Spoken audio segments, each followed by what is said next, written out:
I have some audio recordings, and this is a statement about the laws that pertain to audio recording and publishing in Maryland. What is clear from a recent court ruling, statements from the state legislator, statements from the Maryland Attorney General's office, and friend of the court briefs from the U.S. Justice Department is that government agents do not have an expectation of privacy acting in their official capacity or during their official time of duty acting in the public fora. And the wording goes beyond just police officers. If you think about it, with wrongdoing by the police, it usually is a video and not the audio that provides the evidence. But for all other government agents, it's going to be mainly audio. My recording of my medical providers are those who are contractors and subcontractors of the state of Maryland, providing medical care to Medicaid patients such as myself.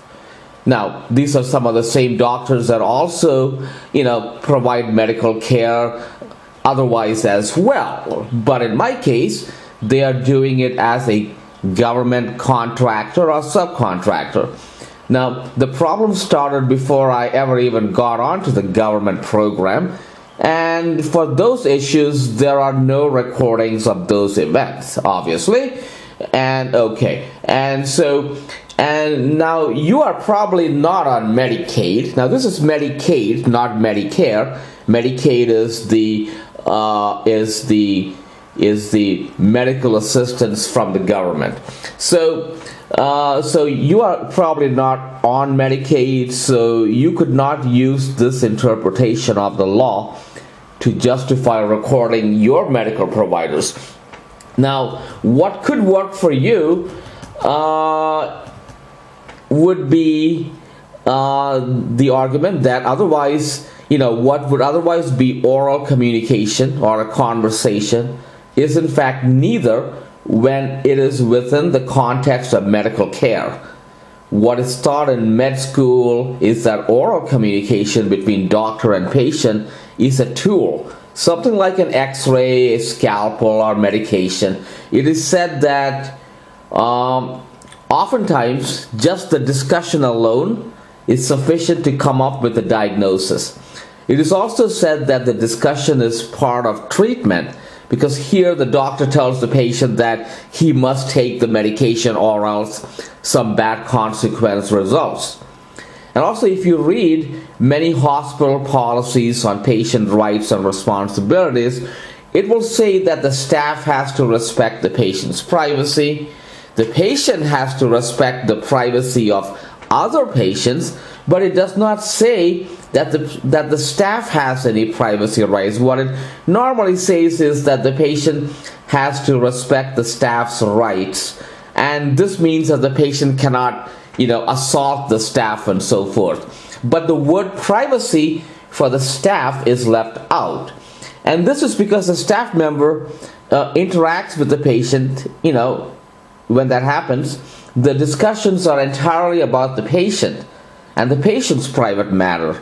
And this matter, when recorded by a medical provider, whether directly or when the medical provider makes a medical record. And of course, a medical record is supposed to contain almost all of the discussion that the patient has with the medical provider. So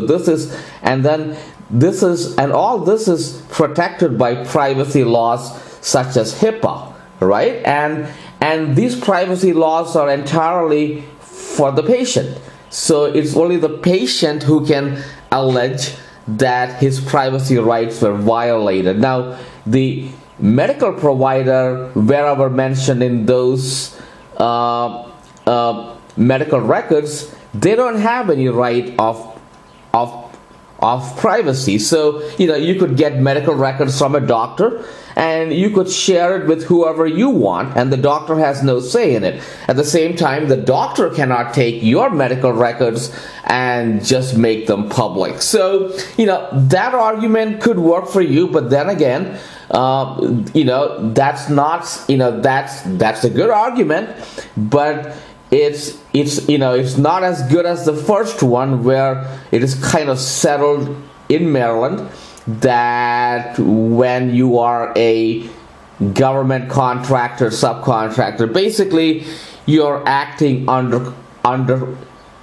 color of law. So so it's well recognized that those Medicaid providers are in fact acting under color of law, just like a police officer would. So not only is it allowed to record what the conversations with them, and they don't have an expectation of privacy, but actually, since the color of law applies to them, if they in fact violate your civil rights, whether it's a police officer or whether it's a medical provider acting under Medicaid, or both in combination, or both in united, or whatever, in any of those cases, you can actually file civil rights charges against those individuals, because they are actually government agents.